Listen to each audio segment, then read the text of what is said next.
بسم اللہ الرحمن الرحیم. ناظرین، میں ہوں عمران یعقوب خان اور آپ دیکھ رہے ہیں چینل واقفہ نہال. ناظرین، آج ہمارے ساتھ موجود ہیں ملک کے ایک سینئر اینکر اور تجزیہ کار جناب عمران خان صاحب. عمران خان صاحب شکریہ. بہت شکریہ. ٹھیک ہے. اچھا عمران صاحب، یہ آپ نے دیکھا ہے جو 2-3 دن سے مولانا طارق جمیل صاحب کے حوالے سے یہ جو چیزیں چل رہی ہیں اور جس طرح سے ان کی کردار کشی بھی کی جا رہی ہے، تو آپ کیا سمجھتے ہیں کیا کسی بھی عالم دین کے حوالے سے اس کی طرح کی گفتگو کرنا مناسب ہے؟ دیکھیں، اس کے 2-3 اس کے پوائنٹس ہیں، ان کو سمجھنے کی ضرورت ہے. نمبر 1، انہوں نے کہا جی میڈیا جھوٹ بولتا ہے، جس پہ بہت زیادہ میڈیا حساس ہو گئے. نمبر 1. نمبر 2، انہوں نے بے حیائی کے اوپر ایک بات کی کہ بے حیائی بڑھتی جا رہی ہے اور لباس مختصر ہوتے جا رہے ہیں، تو اللہ تعالیٰ کو یہ پسند نہیں ہے. یہ بات انہوں نے کی. تیسری ایک بات ہے جس کے اوپر تنقید ہو رہی ہے، یہ کہ مولانا صاحب جو ہیں وہ انہوں نے کہا کہ اجڑا چمن عمران خان صاحب کو ملا. تو یہ 3 مین باتیں تھیں جو ان کی تقریر کے اندر اس کو پک کیا. نمبر 1 کہ میڈیا جھوٹ بولتا ہے. آپ کہیں پہ بھی سروے کروا لیں ساری دنیا میں، لوگ کہیں گے واقعی جھوٹ بولتا ہے. اور زیادہ میڈیا جھوٹ بولتا ہے، بہت کم میڈیا کے اوپر صحیح خبریں آتی ہیں. میڈیا اپنا ایجنڈا فالو کرتا ہے، ملٹی نیشنل کمپنیوں کا ایجنڈا فالو کرتے ہیں، بڑی بڑی ایجنسیز کا ایجنڈا فالو ہوتا ہے. تو اس میں وہ مولانا صاحب نے کوئی غلط بات نہیں کی. پوری دنیا میں وار اینڈ ٹیرر کے نام پہ جو انہوں نے میڈیا کو کہا، میڈیا نے وہی کیا اور وہ کرنے کے بعد اس کو شو کیا، اور اسی جھوٹ کے اوپر انہوں نے لاکھوں انسانوں کو قتل کر دیا. آج تک کوئی پوچھنے والا نہیں ہے. تو یہ میڈیا جھوٹ تو بولتا ہے، پاکستان میں بھی، پاکستان کے باہر بھی. لوگ اس میں بڑے کلیئر ہیں. بڑی بات یہ ہے کہ مولانا صاحب نے یہ کہنے کے بعد یہ کہا کہ میں نے سب کو نہیں کہا تھا اور میرا مطلب سب نہیں تھے، تو میں آپ سے معذرت چاہتا ہوں. انہوں نے معذرت بھی کر دی، معافی مانگ لی. تو اس کے بعد جو ان کی کردار کشی ہے اس کو بند کر دینا چاہیے، کیونکہ ہم میڈیا والوں نے آج تک کسی کی بھی پگڑی اچھالی ہے نا، تو اس پہ ہم نے معافی نہیں مانگی. اور ایک عالم دین نے میڈیا کو صرف آئینہ دکھایا تو اس نے معافی مانگ لی. تو میرے خیال میں وہ ہم سے بہت بڑے ہو گئے. یہ معافی مانگنے کے بعد اس نہج تک معاملہ نہیں جانا چاہیے تھا کہ ان کو ہم سے معافی مانگنی پڑے. لیکن عمران صاحب، میں ذاتی طور پہ یہ سمجھتا ہوں کہ اگر ہم اس کو اس طرح سے لیں کہ میڈیا جو ہے وہ، جب ہم سب لوگ ایز اے میڈیا اس طرح کی گفتگو کرتے ہیں، ہم تمام مکتبہ فکر کے متعلق، وہ سیاستدان ہوں، وہ اسپورٹس مین ہوں، وہ بیوروکریسی ہو یا کوئی بھی لوگ ہوں، ہم ان کے حوالے سے گفتگو کرتے ہیں. ہم ان کی بعض اوقات تو ذاتی زندگی تک کو ڈسکس کر لیتے ہیں. لیکن پھر یہ کیا بات ہے ان کے متعلق؟ کیا ہم اگر میڈیا میں تو ہمارے پاس لائسنس ٹو کل ہے، اور اگر وہ دوسرے لوگ میڈیا میں نہیں ہے تو وہ ہم پہ بات نہیں کر سکتے؟ ان کا بھی تو اتنا ہی رائٹ ہے. اگر کوئی یہ سمجھتا ہے کہ اسے بات کرنی چاہیے تو اس میں کرنے میں حرج ہی کیا ہے؟ دیکھیں، معاملہ یہ ہے کہ مولانا صاحب کو معافی منگوا کے ہم نے کوئی اچھی بات نہیں کی. ہم کسی کی بھی، میں نے آپ سے وہی بات کی، ہم کسی کی بھی پگڑی اچھال دیتے ہیں. بعض اوقات ثبوت ہوتے ہیں، بعض اوقات نہیں ہوتے. اور پاکستان کے اندر تو ڈیفیمیشن کا لا بھی ایسا صحیح نہیں ہے کہ ہم پکڑ کر سکے لوگوں کو. تو اس صورتحال میں مولانا صاحب کے پاس جو ہے وہ سب سے بہتر یہی تھا کہ وہ انہوں نے معافی مانگ لی. ورنہ میں آپ کو سچی بات بتاؤں کہ بطور ایک عالم دین، جتنا میری آج تک ان سے بات نہیں ہوئی، ٹیلی فون پہ بات نہیں ہوئی، کبھی میں نے ان کو سامنے دیکھا بھی نہیں آج تک. لیکن میرا یہ ماننا ہے کہ اگر وہ آرگومنٹ کرنا چاہتے تو وہ میڈیا کو جھوٹا ثابت کر سکتے تھے. لیکن وہ کہتے ہیں نا کہ بعض اوقات آپ کسی سے بحث اس لیے بھی نہیں کرتے کہ آپ کو لگتا ہے کہ جہالت کے آگے کوئی بند تو نہیں باندھا جا سکتا. تو میں یہ کہوں گا کہ یہ اندھا دھند جو ہم نے جلگار کر دی ہے، یہ جہالت ہے. ہمیں ضعف کا ثبوت دینا چاہیے تھا. اگر کوئی، ہم کسی پہ بھی پتھر پھینکنا چاہیں پھینک دیں. اگر کسی نے واپس جواب دیا ہے اور وہ بھی جرنلائز کیا، انہوں نے کہا جی جنرل بات کی انہوں نے کہ پوری میڈیا کا، دنیا کا میڈیا جھوٹ بولتا ہے، تو بولتا ہے بھائی.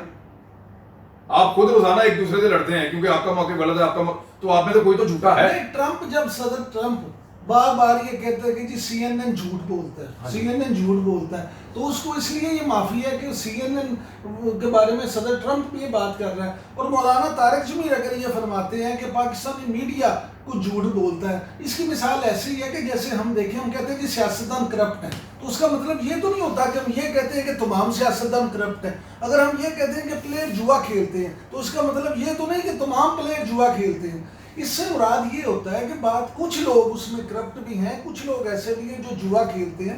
اسی طرح اگر مولانا صاحب نے جو بات کی ہے عمران صاحب، تو آپ نہیں سمجھتے وہ اکثریت کو لے کر وہ ایک پرسیپشن بنتا ہے. دیکھیں، وکلا کے بارے میں ہمارا پرسیپشن بنا کہ بڑے ظالم ہیں، لوگوں کو مارتے ہیں، عدالتوں کے اوپر حملے کرتے ہیں، لیکن ان میں بہت اچھے وکلا بھی ہیں. بہت اچھے وکلا بھی ہیں جنہوں نے ڈسون کیا ان کی ان حرکتوں کو.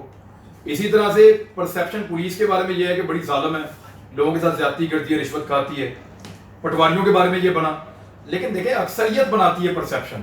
میڈیا کی اکثریت جھوٹ بول رہی ہے, میڈیا کے پلیٹ فارم سے زیادہ چیزیں چھوٹ جا رہی ہیں خبروں کے علاوہ. آپ تو رپورٹ کرتے ہیں نا, لیکن لوگ ایجنڈوں پہ کام کر رہے ہیں. کیا نہیں پتا لوگوں کو کہ ایک ٹی وی چینل جو ہے پاکستان میں وہ حکومت کے سخت خلاف ہے اور کوئی موقع ہاتھ سے جانے نہیں دیتا, جھوٹی سچی سب خبریں چلاتا ہے. اور ایک چینل ایسا ہے جو حکومت کا سخت حامی ہے, حکومت چاہے کچھ بھی کرے, حکومت کہے رات تو وہ کہتا ہے رات, دن کہے تو وہ کہتا ہے دن. تو یہ میڈیا کے اندر بھی یہ ڈیوائڈ بڑی واضح ہے. تو میڈیا جھوٹ بولتا ہے, انہوں نے بات ٹھیک کی تھی, ہم نے اس کو پکڑ دیا اور پکڑ کے ان کو ہم نے ذلیل کرنا شروع کر دیا. نمبر اور عزت اور ذلت اللہ کے ہاتھ میں, وہ ساری دنیا کو پتہ چل رہا ہے کہ ذلیل کون ہو رہا ہے اور کون نہیں ہو رہا. دوسری بات جو مولانا صاحب نے کہی تھی بے حیائی کے بارے میں, تو اس کے اوپر لوگوں نے عمران خان صاحب کے دھرنے کے ویڈیو نکال کے لگائے. دیکھیں اس میں مولانا صاحب نے اس میں بھی کسی کا نام نہیں لیا, انہوں نے جنرل بات کی تھی. تو بے حیائی اگر عمران خان کے دھرنے میں بھی تھی تو وہ بھی غلط تھی, اور اگر کسی سڑک کے اوپر ہے تو وہ بھی غلط ہے, کسی ہوٹل میں ہے تو وہ بھی غلط ہے, کسی بازار میں ہے تو وہ بھی غلط ہے. اللہ تعالیٰ نے اس سے منع کیا ہے, یہ اسلامی جمہوریہ پاکستان ہے, آپ اس کو ٹھیک کر لیں. مولانا صاحب نے ایک وہ بات کی ہے جو عالم دین کرتے ہیں, تو اس کو جوڑ لینا خاص نسبت سے. اور دوسرا ایک اور چیز, ایک جو الزام آ رہا ہے نا مولانا صاحب پہ جو بہت زیادہ آ رہا ہے وہ یہ ہے کہ یہ نواز شریف کے لیے بھی اور پرویز مشرف کے لیے بھی ایسے ہی دعائیں کرواتے تھے, ایسے ہی ان کو بہت بڑا انسان سمجھتے تھے, ایسے ہی ان کے ساتھ جا جا کے ملتے تھے. یہ بات کر رہے ہیں نا. تو میرا سادہ سوال یہ ہے کہ جب یہ نواز شریف سے ملتے تھے یا جب یہ مشرف سے ملتے تھے, اس وقت غصہ کیوں نہیں چڑھتا تھا ان دانشوروں کو جن کو اب چڑھ گیا ہے؟ اس وقت ان کے منہ پہ تالے کیوں پڑے ہوئے تھے؟ اس کی دو وجوہات ہو سکتی ہیں, لالچ یا خوف. یا تو ان کو ان دونوں شخصیات سے کوئی لالچ تھا اس لیے چپ رہے, یا یہ ان دونوں شخصیات سے ڈرتے تھے, عمران خان سے نہیں ڈرتے, یا اس لیے یہ اس دور میں چپ رہے. اور ایک تیسری وجہ بھی ہو سکتی ہے, وہ میں کہنا نہیں چاہتا لیکن اس کا لفظ میں بتا دیتا ہوں کہ اس کو منافقت کہتے ہیں. اگلی سے کوئی بات آپ پوچھیں. اچھا عمران صاحب, میں یہ سمجھتا ہوں کہ جو اللہ والے لوگ ہوتے ہیں نا, آپ دیکھیں نبیوں پیغمبروں کو دیکھ لیں, اگر آپ یہ سلسلہ دیکھیں, جو دعوت کرنے والے لوگ ہوتے ہیں, جو تبلیغ کرنے والے لوگ ہوتے ہیں, جو انسانیت کی خدمت کرتے ہوئے لوگوں کو اللہ کی طرف مدعو کرنے والے لوگ ہوتے ہیں, ان پہ ہمیشہ تنقید ہوتی ہے, ان کے لیے ہمیشہ مشکلات بھی آتی ہیں. مولانا طارق جمیل کو میں ذاتی حوالے سے یہ سمجھتا ہوں کہ وہ ایک ایسی شخصیت ہے کہ جو اسلام کی خدمت کر رہے ہیں. انہوں نے کبھی کوئی منافرت کی بات نہیں کی, انہوں نے کبھی کوئی فرقہ پرستی کی بات نہیں کی, انہوں نے کبھی کسی کی تصدیق نہیں کی. اور اللہ تعالیٰ اگر کسی کو عزت دیتا ہے تو ہمارا بھی فرض ہے کہ ہم اس کی عزت کریں. تو کیا یہ کوئی ایسا ایجنڈا تو نہیں ہے جس کے تحت ان کو خدا نہ خواستہ شرمندہ کرنے کی یا ان کو بے عزت کرنے کی ایک مضمون سازش کی جا رہی ہو؟ آپ نا ان سارے لوگوں کا ریکارڈ اٹھا کے دیکھیں جو لوگ آج مولانا صاحب کے خلاف ہیں, کچھ اور نہ کریں, صرف ان کے ٹویٹر اکاؤنٹ دیکھ لیں. جہاں جہاں یہ مولانا صاحب کے خلاف بات کر رہے ہیں اس کے پیچھے ایک لمبا ریکارڈ ہوگا جہاں یہ عمران خان کے خلاف بات کر رہے ہیں. ایکچولی ان سب کو غصہ عمران خان پہ, یہ مخالف سارے عمران خان کے ہیں. اب مولانا صاحب پہ یہ غصہ اتار رہے ہیں کہ یہ آدمی کیسے اس آدمی کو ٹھیک کہہ سکتا ہے, ہم تو اس کے سخت مخالف ہیں. میرے خیال میں یہ مناسب نہیں ہے. یعنی آپ اپنا سکور سیٹل کرنے کے لیے آپ کسی کے بھی کندھے پہ بندوق رکھ دیں تو یہ اچھی بات نہیں ہے, یہ زیادتی کر رہے ہیں. دوسرا, کچھ ایسے لوگ موجود ہیں جو پروفیشنل جیلسی رکھتے ہیں مولانا طارق جمیل صاحب سے, اور وہ بھی عالم دین ہیں. ان کو پرابلم یہ ہے کہ مولانا صاحب بہت پاپولر ہیں, لوگ ان کی بڑی بات سنتے ہیں. جس مسجد میں وہ جمعہ پڑھانے جائیں باہر پارکنگ کے لیے جگہ نہیں ملتی, لوگ بڑی دور دور سے ان کو ملنے آتے ہیں. انہوں نے بہت سارے لوگوں کو اسلام قبول کروایا ہے, بہت سارے لوگوں کو سیدھے راستے پہ لانے پہ اللہ سے ملانے کے کام میں وہ لگے رہے ہیں. تو ان کا ایک بہت بڑا قد بن گیا ہے, اور اس کے سامنے بڑے بڑے جو مولوی ہیں وہ بونے لگنا شروع ہو گئے ہیں. تو وہ جو بونے ہیں وہ سکور سیٹل کر رہے ہیں اپنا پروفیشنل جیلسی کے چکر میں, جیسے ہمارے جرنلزم میں بھی ہوتی ہے, شوبز میں بھی ہوتی ہے, ہر طرف ہوتی ہے. تو یہ انسان کی ایک جبلت ہے. تو وہ پروفیشنل جیلسی ہے جس کی وہ مظاہرہ کر رہے ہیں کچھ علماء, اور دوسرا کچھ فقہی معاملات بھی ہیں, میں ان میں جانا نہیں چاہتا. اور تیسرا ایک گروپ ہے جو لبرلز کا ہے, یا جنہیں کہیں آپ جنہیں کہتے ہیں کہ دہریے قسم کے لوگ جو ہیں, وہ نہ اللہ کو نہ دین کو نہ کسی چیز کو مانتے ہیں, اور وہ موقع ڈھونڈتے ہیں کسی بارش اور دیندار آدمی کا, ان کو موقع ملے تو وہ اس کی ٹانگ کھینچیں.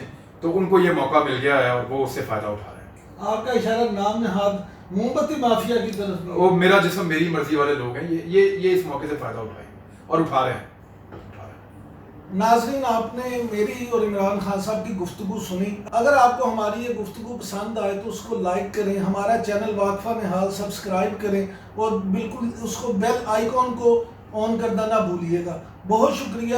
پاکستان زندہ باد.